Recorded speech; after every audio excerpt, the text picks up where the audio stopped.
Gang. Woo! There you go. Oh, what? Oh, did I mess it up? No, you live, man. You gotta Alright. wait for the red light. I gotta wait for red light. All right, Yeah. here we go. 3, 2, 1, clap, action. Here we go. What's up, everybody? This is the Storm Gang, 4 brothers from another mother here who all met at some point in Iowa to volunteer for the Andrew Yang campaign. And here we are to talk about different issues. Just want to say, first and foremost, everybody out there, hope everyone is safe. Hope everybody is healthy. There's a lot of stuff going on. So no matter what, at the end of the day, make sure to take care of your mental health. And peace with you guys. Humanity first, always. And here we are. What's up, guys? What's up? Good evening. What up? What up? How's everybody doing? How's everybody feeling? Ugh. I know. It's one of those weeks. I think is I think how most people would say it. It's one of those weeks. Yeah. Yeah, that was a pretty good collective sigh from all of us. Yeah, for sure, man.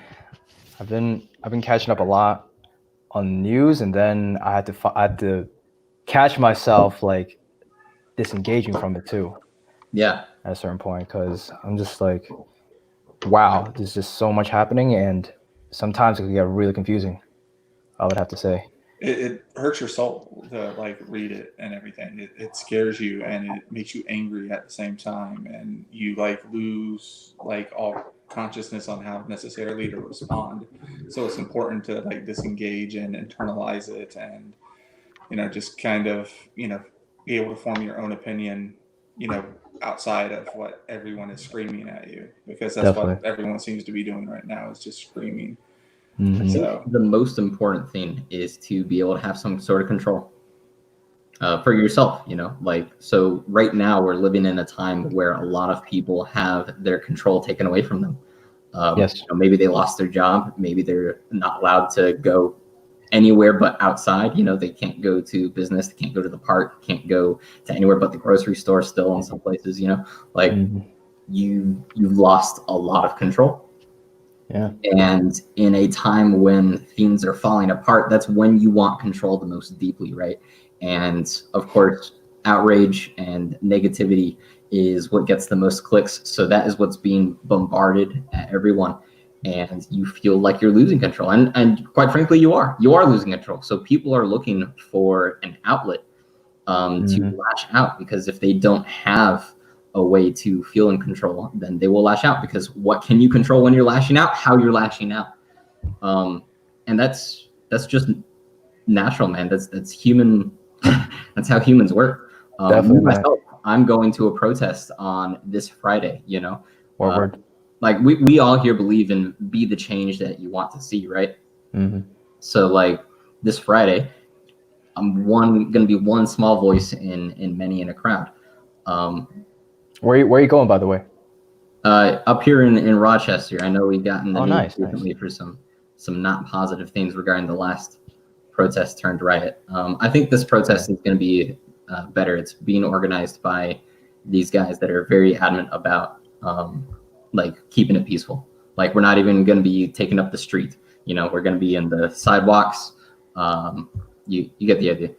All right, if there's anybody else who's in the Rochester area who wants to know more about that, where could they find out, and how do they get in touch?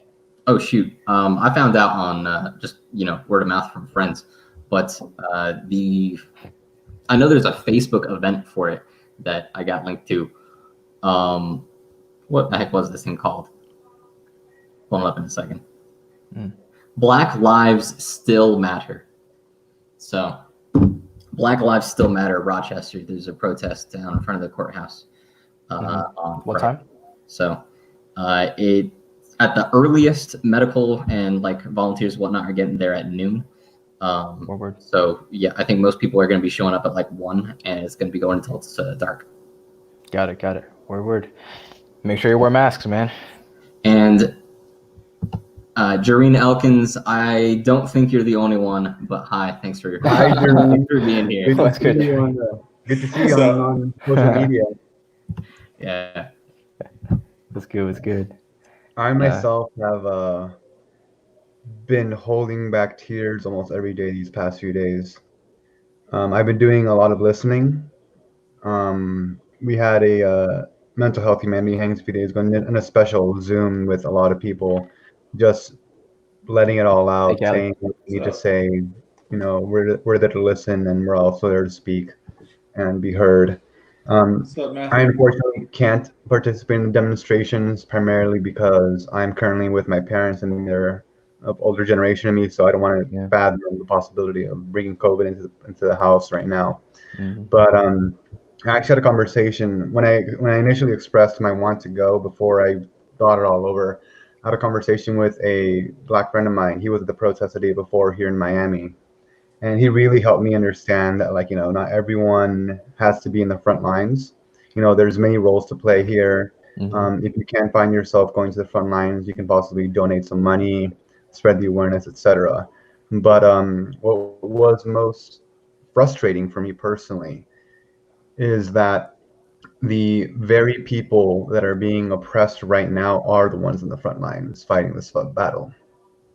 And unfortunately, there are people out there that don't understand how privileged they are not to know what's that like. There are unfortunately some people out there that are just bummed that they can't go get brunch today when they don't Mhm. realize that in the position that they're in. Like, I think you guys may have seen that sign that someone said that I will never understand, but yet I stand. I did not see That that was, sign. yeah, yeah, it was really cool, and I really like the way it was presenting the ideas and everything. Mhm. But the people that don't understand, they are the ones that can have the biggest impact, in my opinion. If they're the Yes, they ones do.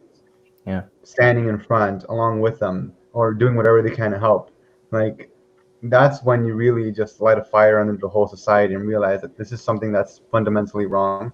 And particularly when someone like counters with the Black Lives Matter and says all lives matter, I reply like, listen, all lives do matter, and we help all of our lives by helping those most oppressed right now. And right Mhm. now it is the people of color, the people that have been going through decades of systematic racism, and we need to be able to help those less fortunate than us. Definitely. 100%. All lives can't matter if Black lives don't matter. Yes. exactly. Yeah. I've had. I actually just came from a really heated argument with my mom about this too. So it's not because I kind of like you. Like I don't really feel comfortable going out to the protests when I have somebody who's a little bit older than me in my by a lot in my household. I still go volunteer, but even when I volunteer, so every week I will go volunteer at like a testing site in New York City. We have a couple of different testing sites. We had drive-through testing sites, and now we have walk-in testing sites. So I've been volunteering at those, and even in those situations, like I'm all in my gear. Like I have not just my face mask, I have a shield, I have like a face protector, I wear like a hat, everything. But if I'm going out on the streets, I only have my mask, and there's other people who don't have their mask. Like for me, it's a little bit of a troublesome. However, I when that moment came, I was like, well, I don't want to like just feel like I can't do anything about it, you know. And I'm sure there's other people out there who's like, damn, what could I do? What could I do? What could I do? And so as you were mentioning that donating is a great way, and there's a bunch of amazing nonprofits that do that. If is there a way we could like I don't know post some of the stuff on the chat? Yeah, I have a Twitter. Yeah. I can look it up. I have a Twitter thread that I found that has a bunch of donation links. Yeah, if there's a way we could post that onto Yeah. our chat, then that'd be great. There's one in particular that I really like. It's called Campaign Zero, and I've heard about that. I love them because they don't just like address the problems, which they do so well in terms of addressing problems and like the specificities of it, but also providing concrete solutions, written out proposals of how to change the justice system, how to make things like a little bit more fair, how to change the way police are trained and operated, all that. So if you guys can, like, take a look at that one. That one's great. And they also have there's this Twitter thread that I shared. Is from a Twitter user named Rio, who's talking about, well, people at home, if you're not going out to the streets to protest, you're not limited to helping via petitions and donations, although those are important and worthwhile. Any successful protest needs some people to stay at home in order to fill these roles.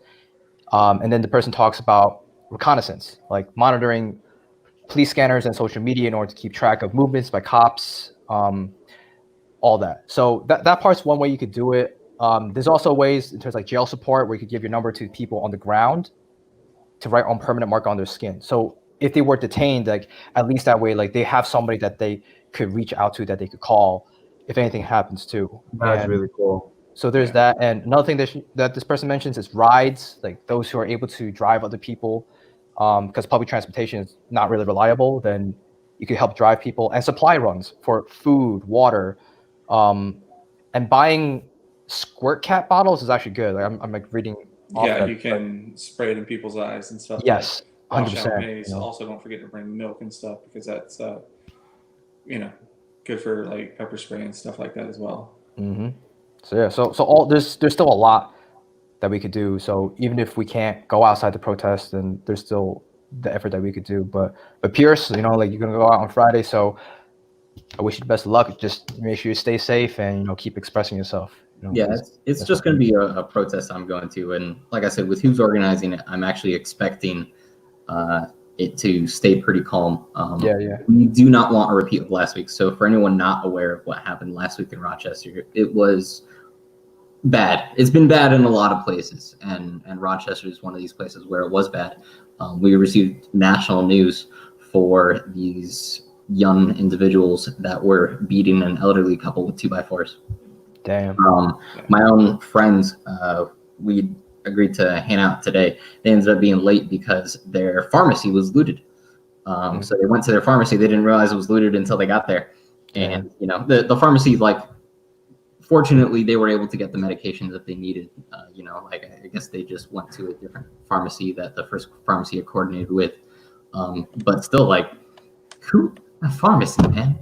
Yeah, So no, there are definitely people that have been taking action beyond what is appropriate, quite frankly.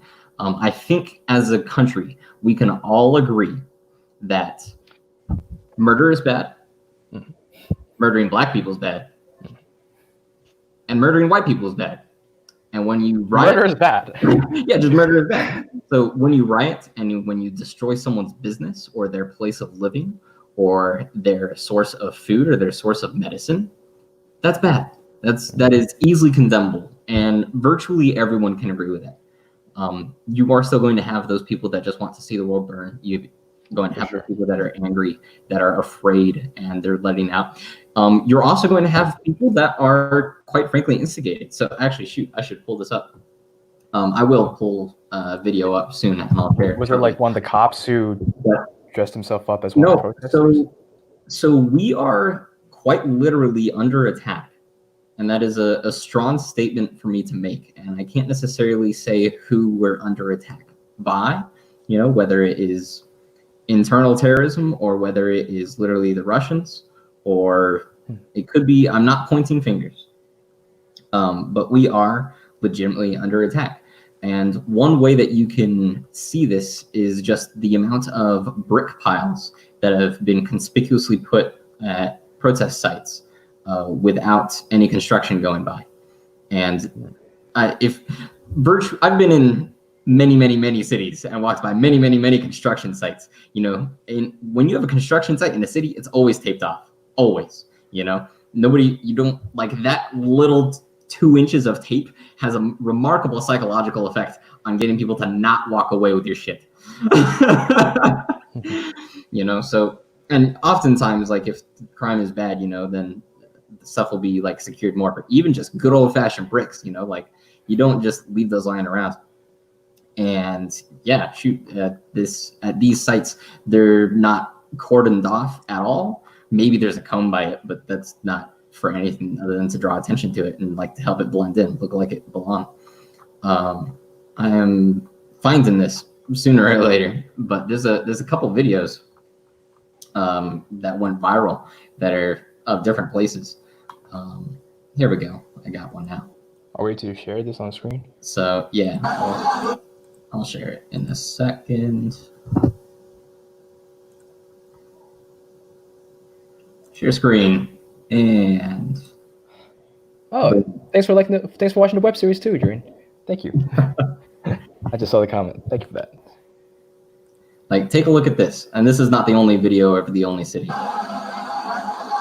Bro, he got them bricks, bro. They are protesting. Shit crazy. Some random ass bricks, bro. Ain't no construction, Yo, bro. Just some random ass bricks in here. that's crazy. I didn't know that. Wow. Yeah, and like I said, that's not the only video. If you guys wanted to like watch others, I Yeah. can put those up. But So just essentially some bad actors trying to instigate So- violence. so right, That's so fuck shit. so what that means is there are actually people out there, for whatever their motivations are, that have decided they want people to be hostile and to attack and harm and destroy others. Yep. That is where we're at.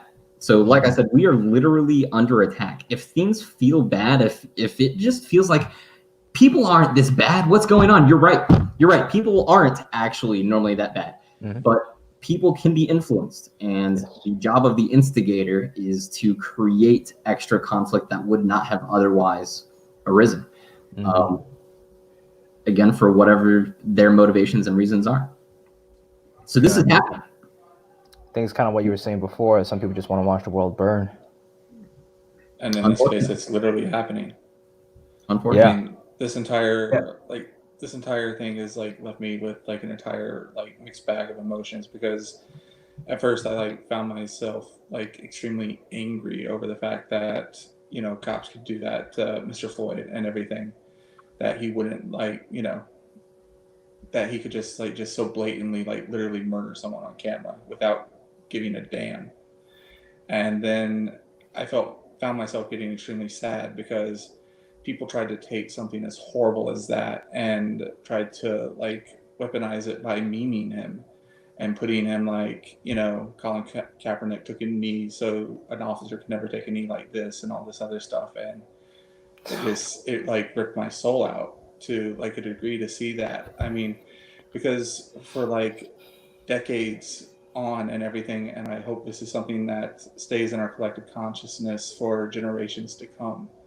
It's that, you know, I want, when people Google Mr. Floyd and everything, I don't want them to see memes. I don't want him to just be some shitty Google image. I want people to see pictures of him with his family, with his daughter, with his friends, celebrating his life so he's remembered properly for the type of individual he is, versus some shitty keyboard warrior or 4chan piece of shit, you know, just making just really crappy, horrible comparisons to him and everything. And then I found myself, you know, not wanting to go to the protests and everything because I didn't know how I would react. And then I found myself down there in downtown OKC for like the past 2 days. And last night was like, I went down there yesterday initially during the morning and everything just to get a feel for it and everything, because I'm not always the best in large crowds and everything with my autism. And I didn't feel safe because as I was going down there in like the Uber and everything, I'm driving, I'm sitting, I'm looking around at the world and everything, and it's just, you see cops on the outskirts, you see white people standing with them on the outskirts, and you just know that they're waiting to do something. And then you get down there and it's like a community of people who honestly care and love each other, and there are hugs, and they're just so peaceful, and they just honestly want change. And I like knew no one there, like, because pretty much outside of Max Fetterman, I know no one in Oklahoma City. And I knew no one there, but I felt accepted, and I felt like I was part of a family, like what we had formed up in Iowa with all of us. And it was just like that immediate feeling again.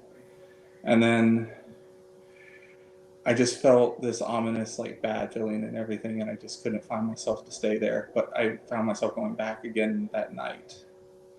And it turned out to be, you know, nothing bad happened. The mayor actually showed up. He took a knee with all of us. He took questions from everybody. He called for, you know, he called for the cops to, like, back off. He lifted the curfew. And then you look over at everyone that's surrounding us, just waiting for us to do something, just trying to instigate us. And you just see the anger in their eyes that we're keeping it peaceful, that we're honestly, they're loving each other. And it's just, it's just like, why, you know?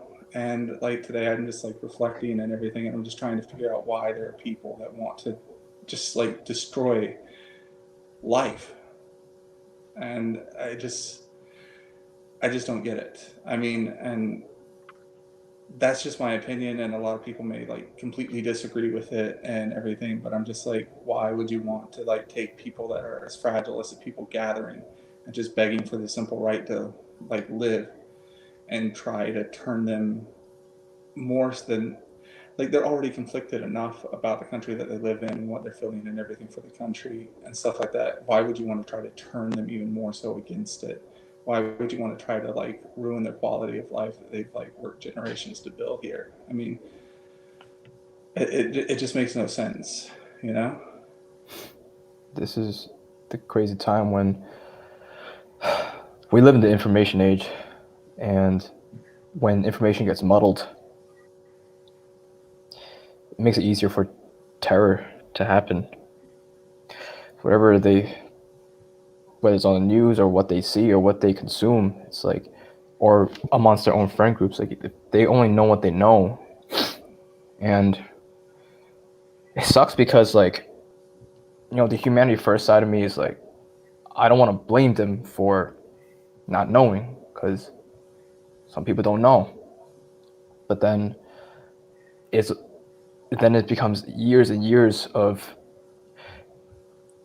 like hatred. First it starts off as fear and confusion, and then it grows into a level of hatred that's so deep that they just think that that is just the way, and that's just how life should be.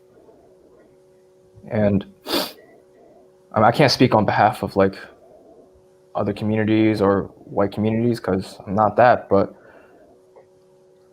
you know, even like in the Asian community, like in my Chinese community in New York, like it's a big discussion about that, because you know, we have people who are open about it and who are like, you know, we stand with Black Lives Matter.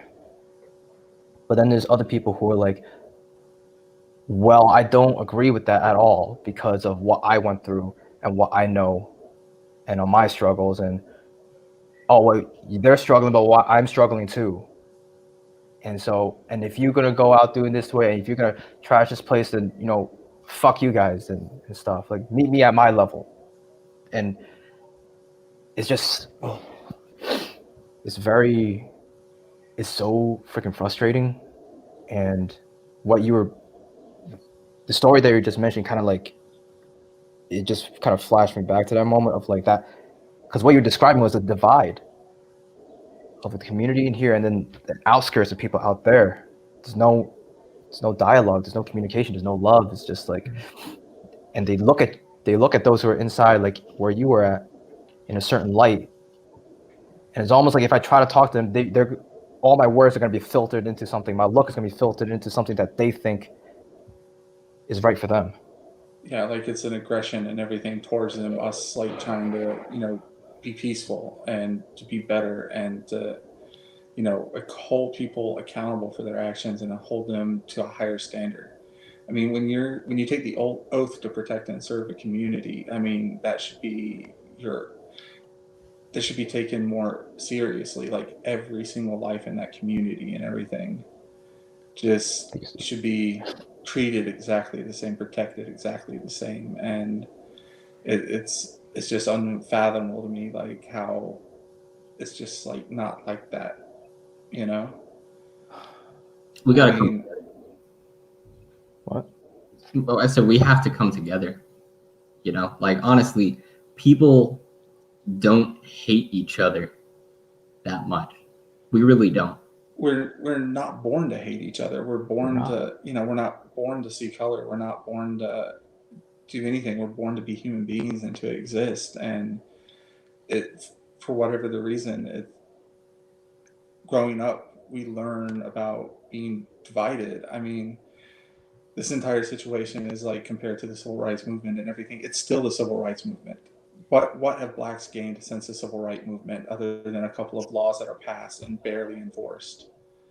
I mean, this is still the civil rights movement. It's been going on for 60 years at this point, maybe, right? Something like that. I mean, it's fucking insane. I mean, I just I don't get the ignorance of, oh, you got your civil rights movement, you don't have to be all uppity and stuff like this again. Like the people who make that argument and stuff, no, it's never ended. The civil rights movement has never ended because nothing has ever been made better. Nothing has ever been made equal, and it's crushing. There's a lot of reason why people might not be on agreement to like what the injustices are, and a big part of that is because of how differently your experience might be depending on where you grew up in the country.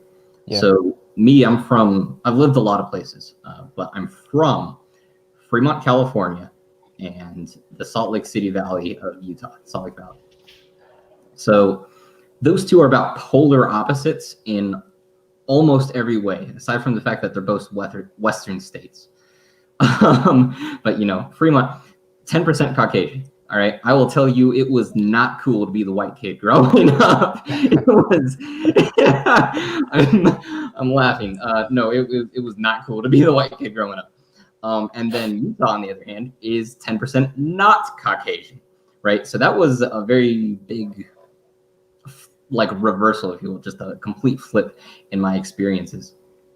I've always been white, but I definitely know what it's like to have racism against you. That is not to say that I know what it's like to be black. That is not to say that I know what it's like to be someone else's experiences of racial prejudices, right? And it's such a huge spectrum that goes in so many different directions. If you are a stereotypical black person in Fremont, you're going to have still, again, a very different upbringing than a stereotypical black person in Savannah, Georgia. All right? Like, trust me, as someone that's been there, like the culture of just everyone and the attitudes towards you, as well as your statistical probabilities of just like fortune that you've been afforded to grow up. They're completely different situations, right? So what I'm getting at is, say you're a white guy, all right? Say you're a white guy and you recognize, or you don't think that, like, say it's as bad as other people seem to be thinking or saying it is. And you know what? Maybe that's because through your perspective that things are better in your local area, And what you see affirmative action seeing or making the inferior person get hired to the more skilled person, or at least that's how you perceive it, right? So now you feel like there are injustices against you, right? Mm-hmm. I'm like, especially in that case, affirmative action is a really easy one that like people don't talk about that much, but like the Asian community is a big one. Oh, say again, man? It's a big one for our community here. Yeah. When your livelihood is on the line, and you feel that you lost your opportunity to make a living because of something that you didn't have any control over, you didn't choose whether you were born black or you were born white, right? Like, you're going to be upset. And that goes completely both ways. And it's kind of funny, actually, to see like how much similarity you can find if you look for it. And it just completely goes over most people's heads. But again, when your livelihood is on the line, or when you have these injustices, it's very hard to be tolerant and look, okay, wait, what is really going on here? What is really at play? What can I do to help make things better? It's a big reason why I was so attracted to universal basic income. Yeah. One of those reasons. Yeah, and Martin Luther King Jr. too. Yeah, like you could, exactly what you said, how can you get people to care about these things if their own livelihood's at stake? If you have that cushion for them, then they could think about other things. I know so many like aunts and uncles in like the Chinatown area who have to collect cans, and to make money, they'll sell the cans for 5 cents each, and they'll have a whole bag of cans, and that's like their livelihood. And we have also kids out there who are studying their asses off so they could go to private, specialized high schools and colleges. So when affirmative action came in place, there's a lot of people, like a lot of the parents got really angry. They're like, yo, like, why is this happening when our kids work so hard, just trying to go to these types of schools. And I think what people forget to realize is that we're so focused on our own selves and like what we're trying to gain. So when you see somebody like get the opportunity, it becomes that winner takes all thing. Whereas I worked so hard on this and nothing happened. Fuck those. fuck those guys. Or it'll be like, well, they're doing this bad, well, I have it worse too. And it becomes gaslighting, Oh, now everyone's got a problem. No shit, everyone has a problem. Mm-hmm. But there's this thing that like is bigger than that. Like, it's like, yes, 100% Black Lives Matter. And even greater than that, it's to end fucking racism. As it systematically has been for a long time. Like, we can't just say, oh, like, oh, well, this is chill now, like it's over, like civil rights is done, right? As you said again, it's not the case. And even if these laws have been lifted, right, it's so people don't understand the repercussions of what previous laws have. In terms of like in the 60s and like education, when schools were segregated, and if you're white, you go to a white school, if you're black, you go to a black school. That's 60 years ago. And it's still like very much like that because of the way very much like property lines are drawn and stuff. I can draw like a lot of similarities and everything to what Black people go through because I'm Jewish and I've been Jewish my entire life. I've seen my synagogue get firebombed. I've seen my synagogue get vandalized. I've walked out of my synagogue to have trash thrown upon me and everything by people protesting me just because of how I was born. I'm Jewish. I can't help that I was born to, a Jewish family. I can't help it. But people hate us for whatever the reason. It's the reason they didn't let us in to escape before the Holocaust in World War II. They sent us back because they wanted to see us die by Hitler's hand. America did that to us. I mean, a lot of countries did that to us. Britain did that to us. France did that to us. Like, America did that to us. And I get the similarities. I'm not going to claim that I know what it's like to be Black, but there are similarities to the way that, and I get off without knowing the full severity of it because I wasn't born Jewish in a southern town, but I've lived in a southern town. I know in California, I don't get identified as a Jew right away. Most people just think I'm white. But the second people in places like Philadelphia or Nashville or any of the other southern cities I've been to, they can point me out like it's nothing. Oh, you got them Jew ears. Oh, it's like, how the hell, And so I don't always get the ability to blend. And then also, I want to, as much as I want to think of it as a blessing, because of all the positives and everything that being autistic gives me, there's also like a lot of negatives. I don't respond well to high stress situations. I mean, you guys live with me for 2 months. You've seen me stim. I look like a tweaker when I stim. Getting pulled over by a cop is stressful. I stim immediately. And I immediately look like a tweaker. And they immediately handcuff me. They immediately throw me to the ground. They immediately search the car thinking they're going to find drugs and put me away. Because they don't understand autism. They just see that reaction. And so I haven't been in the exact same situation, but like I've been on that ground wondering, why is this happening to me? Because of something that is like, I feel like it's just inheritedly wrong with me. I mean, and you can't help it, I mean, Black people can't help it. Like they're treated the way they're treated, like, in my opinion, and this is like my opinion, and like I hope someone of color corrects me if I'm wrong in saying this and everything, but like in my opinion, you start to hate yourself for being born the way you are because of the way that you're treated for no reason at all whatsoever. There's no way to live. And like I hate myself every time autism hits me. Like every time something with my autism happens, every time something with being Jewish happens, I hate myself.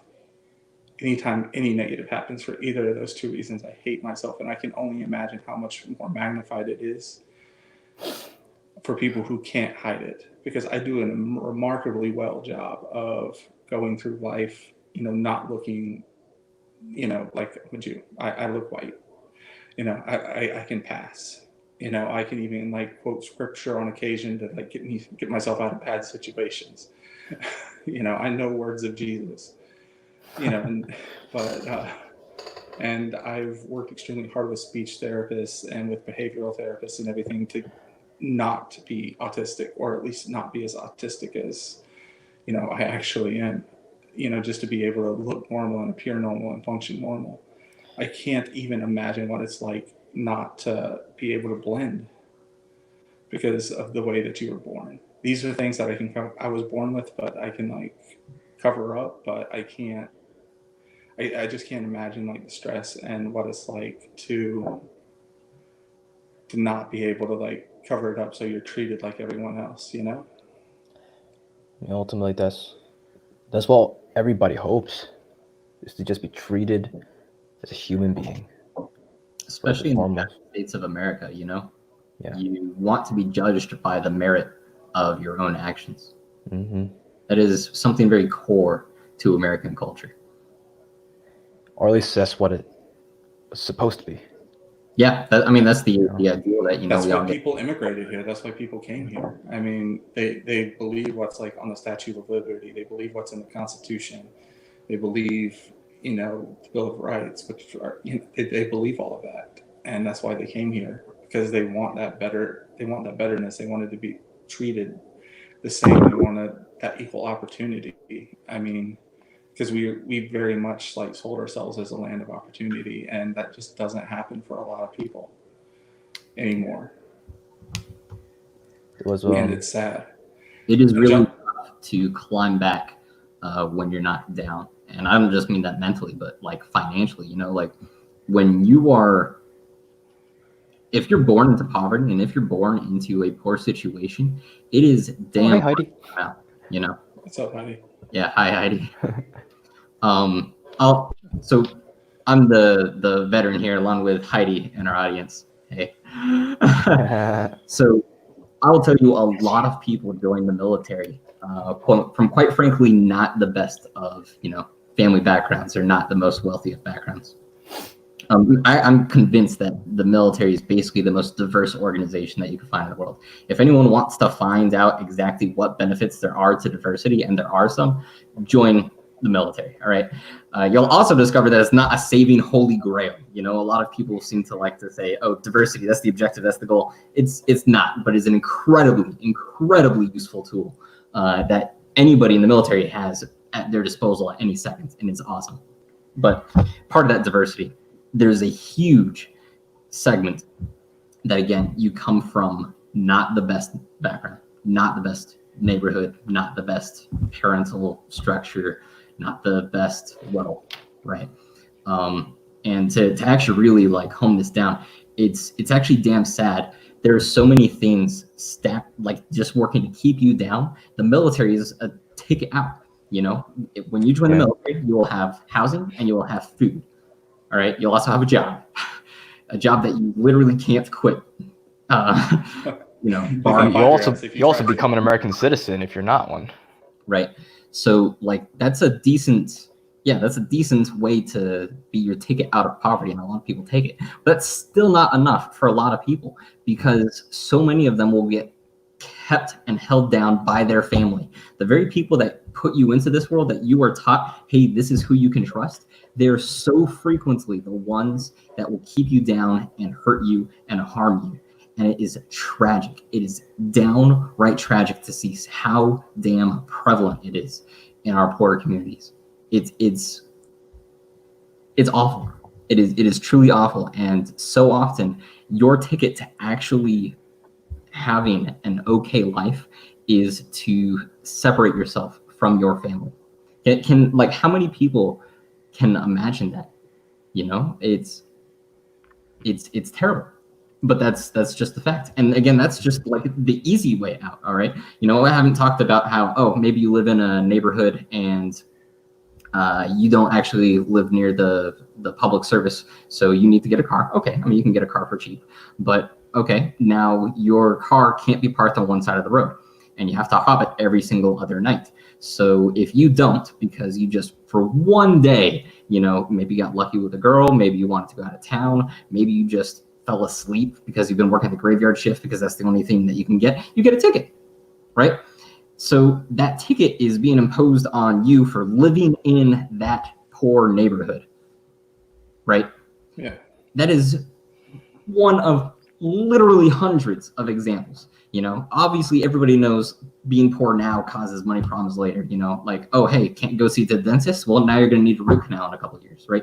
Everybody understands these examples, but like when you make it a daily, like day-to-day example, you can find hundreds of things keeping you down. So now imagine, and in addition to being able to like overachieve or achieve and surpass all that, which I genuinely believe that you can do, despite everything that is going around you and despite your skin color, I believe any able-bodied American can achieve success. But good God, it's hard. And sometimes you have to make those tough calls of literally cutting out the people that are supposed to help you. The people that are supposed to help you, man. Like, that ain't right. So yeah. Anyway, we're getting kind of off topic, but it's at the same time it's the same topic because most of poverty, dude. Most of racism is poverty. It's economic, really. Like, there's tons and tons of stereotypes. Some of it maybe are like learned and they might not be based on truth or whatever. But for the most part, most racism is down to economics, down to the situation. And, there's no way to discount the massive domino effect, like Rob was mentioning earlier, of, where we were 60 years ago to also where we were 200 years before that. Mm-hmm. There's no way that you can discount that, So improving the standard of living for everyone, raising the floor is probably the single best thing that we can do to help end racism. Andrew Yang, understand your campaign. Yeah, no kidding. Heidi has a little bit of insight. I had a full scholarship to college, but no car. Missed so much school, I had to quit. No other options. My mom said, find a husband and settle down. So I enlisted. Damn. That is, Heidi, you're that a is trooper. not You've always been a trooper. I mean, it's really not. Like, I remember like growing up, like my father telling me how much different the military, how much change he saw in diversity and everything, and how people were treated in the military from the time that he like joined versus like the time that you joined Pierce and everything. And like, can you like? I think you brought up like a very good point of like, if you want to like learn about diversity, go to the military now. I mean, 50 years ago, if you wanted to learn about racism, go to the military. Because my father told me like his first day during basic, his drill sergeant saw his dog tag, and where under religion it said Jewish, they took him immediately to mess and made him eat 5 pounds of pork. I mean, I can't imagine how much worse it was for people of color back then and everything. Like, I think we need to like look to the military and everything, how it puts everyone on the same floor almost nowadays maybe, and like try to almost model after that. Like, because if you list in, I think, what is it, an E3 when you first enlist, right? Or depends on like education or how many years you agree to, what your rate is. It depends on a lot of things, but E1 is the basic.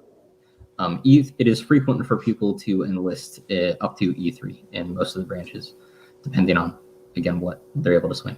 But immediately you're pretty much given the same pay. You're given like the same quarters to like live in and everything. I mean, it's a universal basic income. It's a universal floor.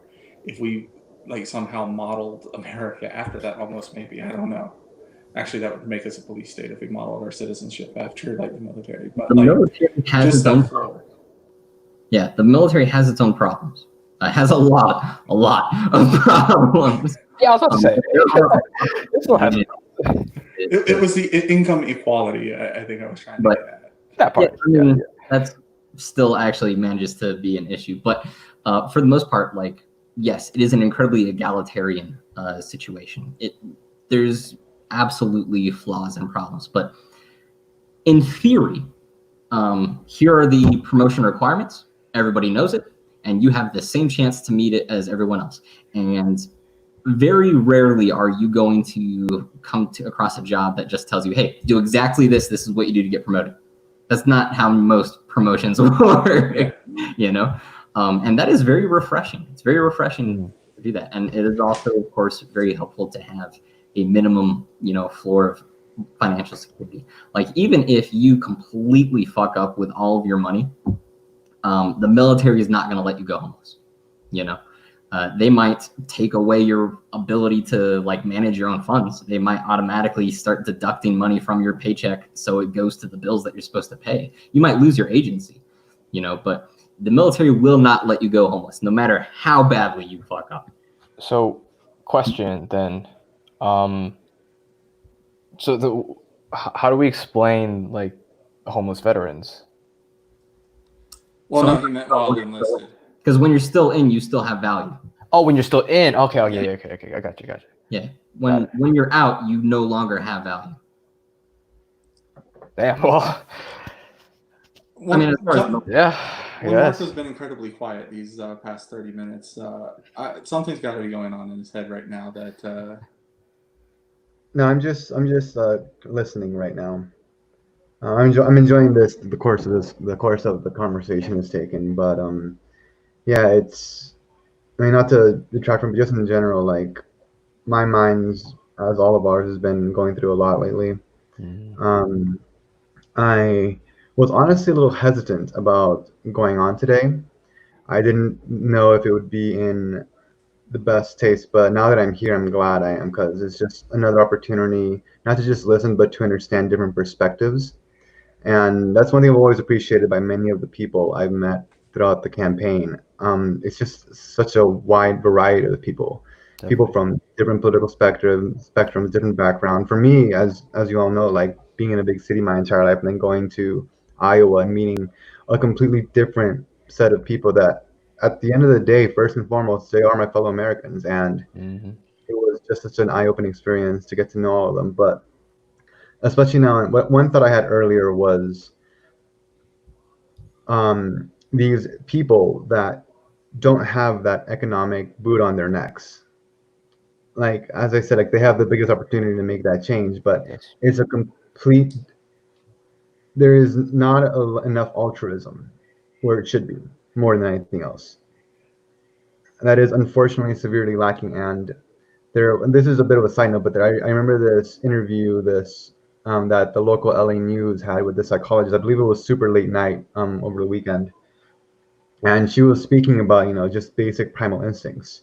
Like, we have this community that for the past several months has been disproportionately affected by the economic downfall and the health health effects of this pandemic. And now on top of all of that, they're already pushed into a corner enough as it is, and now we have this lingering tension that has always been there for them. And now that they've been pushed even harder, like it's simple fight or flight for them. Like, at this point, there's plenty of them out there that said, like, yeah, I don't care if I get COVID, it's worth it. And as horrible, as unfortunate it is to have to hear that from someone because they're putting their health at risk, I understand that this is so important to them that they are willing to put their own well-being at risk for it. Yeah. 100%. And it's just incredibly frustrating in a lot of ways. Like, one thing I've been making a point to do personally is referring to the events as demonstrations and the people as demonstrators.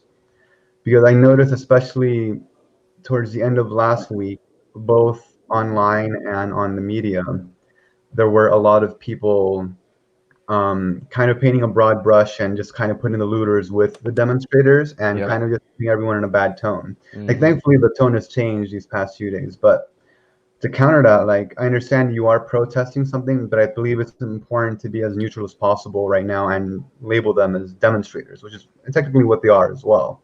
I don't know. What do you guys think about that? Like, is it too much to try and counter that right now, or is it would you say it's a good idea to label them I as think such? that's easy. When you hear protester, a lot of people are gonna connote rioter, and that's not what the average protester is, right? But every protester is definitely a demonstrator. So I actually really like that.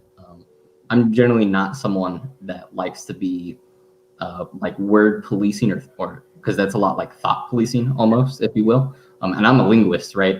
I'm generally much more of the opinion of like, dude, as long as you get the point across, But it is also important to recognize that words have value and influence, and we should be careful with our language. So, like, I think that I like what you said. Just quite frankly, I think it's a great idea.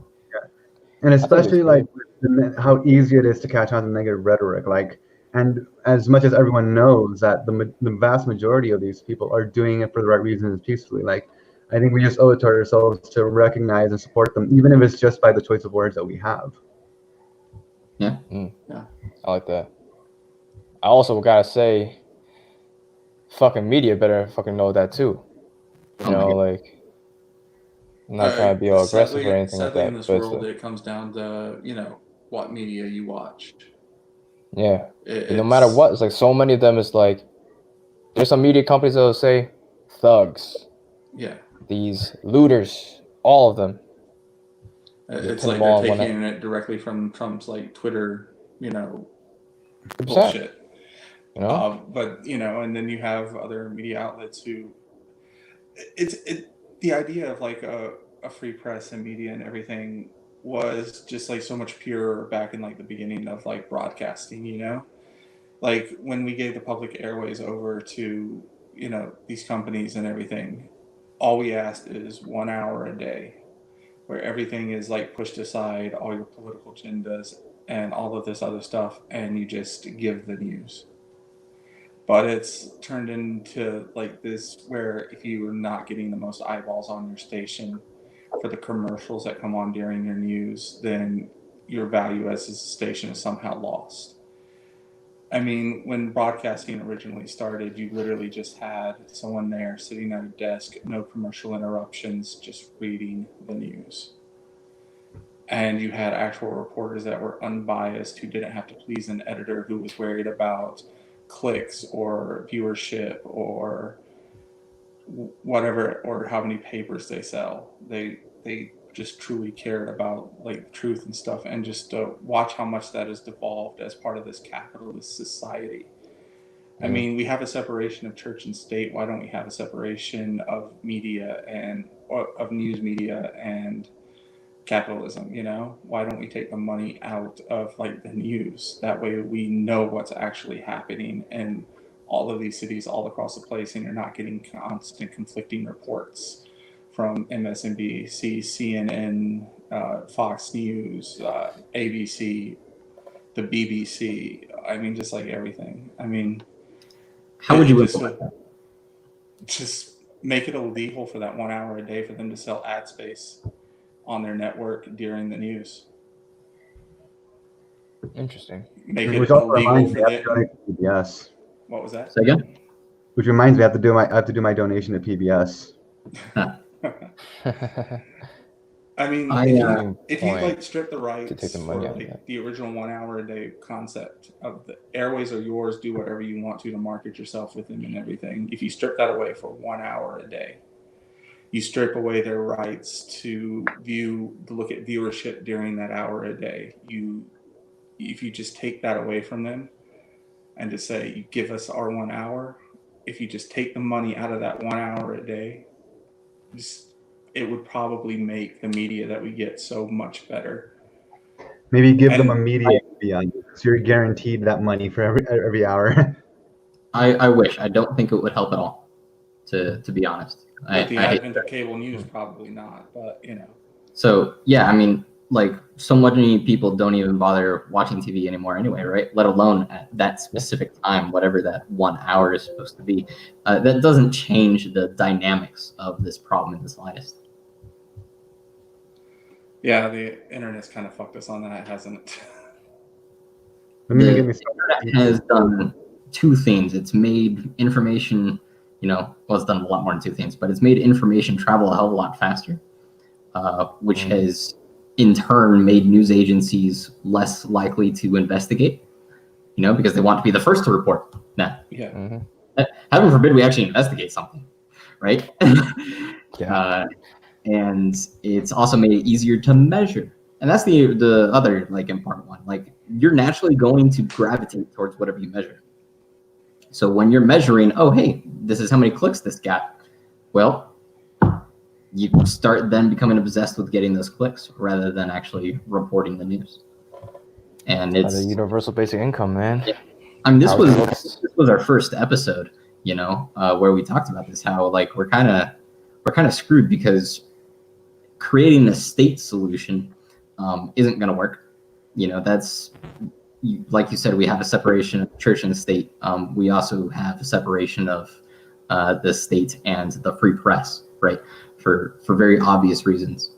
But at the same time, what we have right now, we are, as Andrew Yang said, we are literally seeing technology devour us. Our human brains just are not equipped socially for this instantly available incessant bombardment of things designed to evoke emotional response from us. I mean, you know, they know.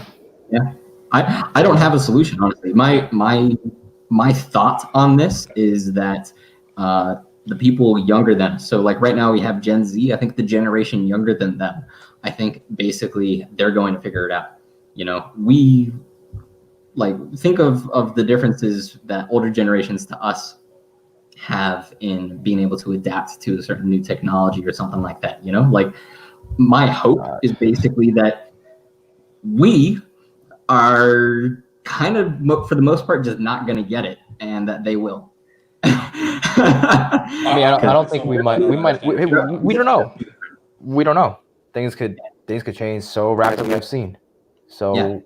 who knows what might happen? But Yeah. I do think that the Gen Z age group, they are very much tech savvy. I mean, a lot here also have been using the internet way. At least we've been using the internet and technology way more than most of our people in Congress. Let's just say that. Yeah, ain't that the truth?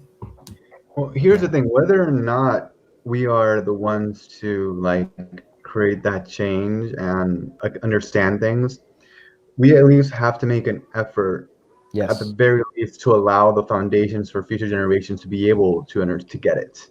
Exactly. Like, and I think millennials such as ourselves are in a very unique position because we can, in a lot of ways, be that bridge between that separation of generations of technology, because we were both in it and out of it. Like I myself am 29. I'm an early 90s kid. And, that, as things are started really kicking off, and, as many of us, we've seen all of this go from being all analog, having these huge cell phones, to like having all the information of the world in our pockets. Like we understand, as we're the best generation to understand the before and after lifestyle of it. Yes, 100%. And through that, we have to be able to set up as I said, the foundation. Like it requires making sure the FCC and all those other organizations have these regulations set up properly so that these futures can thrive accordingly. Mm-hmm. And wise words Andrew Yang, we need to get that Department of Technology. Yeah. What was that, Jason? Anyone remember when we had to collect the pizza coupons and everything and make sure they weren't expired, and then like actually call the pizza place to order something?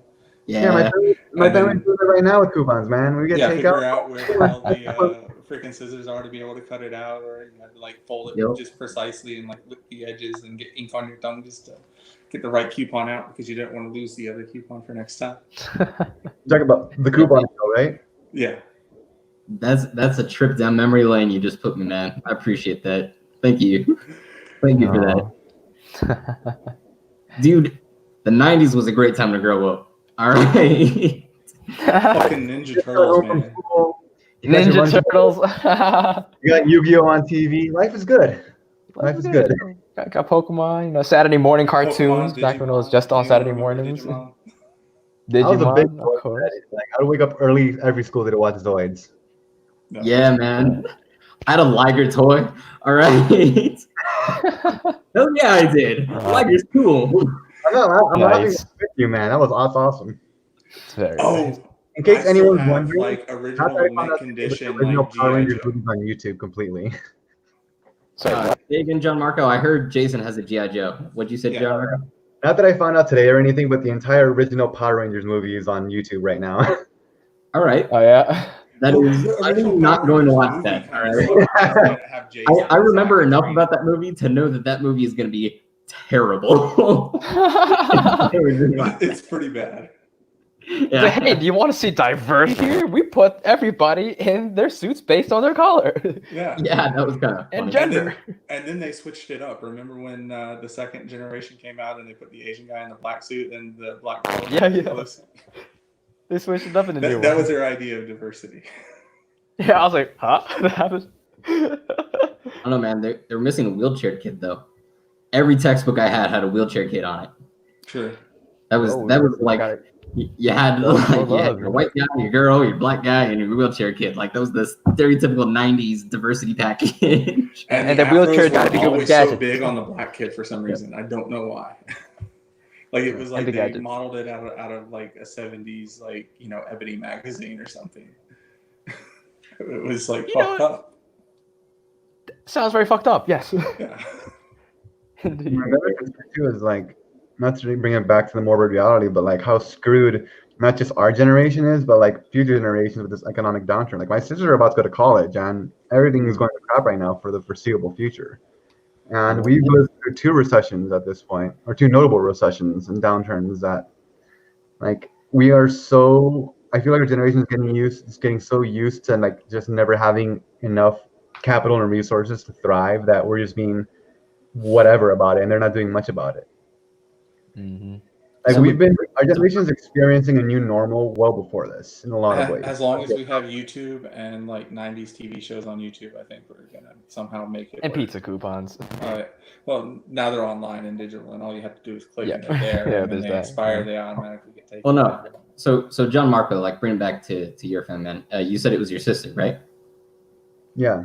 Yeah, I would tell her, as long as she's certain that she is going to school Yep. for what she wants to go to school for what she should be going to school for, then now is a great time to go to school, right? Because say this downturn right now, say it is worse than virtually everybody in the stock market is predicting, which I think it is. It's not going to last 4 years, most likely. With an exception of the Great Depression, each bust cycle that we've been through has not lasted that long. So inversely, when times are the worst is probably when it's actually the best to do something like that. That's what they say about stocks too. Yeah, that's right. Yeah, buy low, sell high, right? I think I think the stock market, though, analysts and everything are predicting it not to be that bad, simply though because they're being propped up by the federal government and everything and all those grants, and when those things run out, when their access to like picking the pocketbook of the federal government, is over, I think possibly their predictions might go, get a little worse. Because it looks like right now they're not going to pass the next CARES Act and everything, which would boost us up barely with like $1,200 and make the stock market last another like 4 or 5 months. What are we, 4th month now of this entire thing, right? 2.5. People Oh, started 2.5. looking out in March. God damn. March was when panic set in. Shit. Mid-March. 2 full months then. Why does it Yeah. feel so much longer than that? It has been 2 full months. Yes, it feels a lot longer than 2 months. I feel like I'm in some hyperbolic time chamber in some anime or some shit. I just can't get out. Two- I feel like Lord. that freaking Bulma bitch like trapped me and like that whatever. Wait, what wasn't her factory name like COVID-19 or something? Capsule. Android. Android. Androids. 18? Yeah. Capsule. No, I'm Capsule. talking about, Yeah, it was Capsule. Capsule. Never mind. I don't know why. I Yeah, was yeah. thinking it was COVID. Capsule. COVID. It was Capsule 19 though, wasn't it? Yeah, it was like Capsule Corporation or something like that. Yeah. I haven't watched Dragon Ball Z in a fat minute. Great show though. Anyways, I think we're at time for tonight. Yeah. We I are always at time. found We that are Bulma overtime, to be, like, actually. an abrasive bitch. So. I mean, we can keep going if you want, or we can call that a night.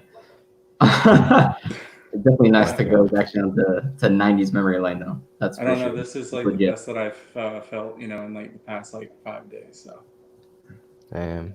Hell yeah, man. At the end of the day, like definitely take care of your mental health. Like make sure that we are in check. Like I have to remind myself sometimes about that too, because I'll catch myself like getting to the low end of certain things when I have to. First, I gotta recognize it myself, and oh shit! When the moment I feel that way, I'm like, I gotta do something. Either do some push-ups, journal, or something. Like get off the damn internet and read a book, preferably. Yeah, in the exactly, gaming like- book club, like Dude, that this. does wonders. For sure. I have to Gaming get off book that. club. We love you. Social. Thank you for the recommendations. Yeah. Yeah. Hey. All right. So Man. this being Yang Gang, generally speaking, we also like to have solutions. So let's also talk about what we can actually do to make things better. Stay safe, everybody. We'll see you next week. Mhm. Be See well. you next week, guys. Bye bye. Yep. Peace.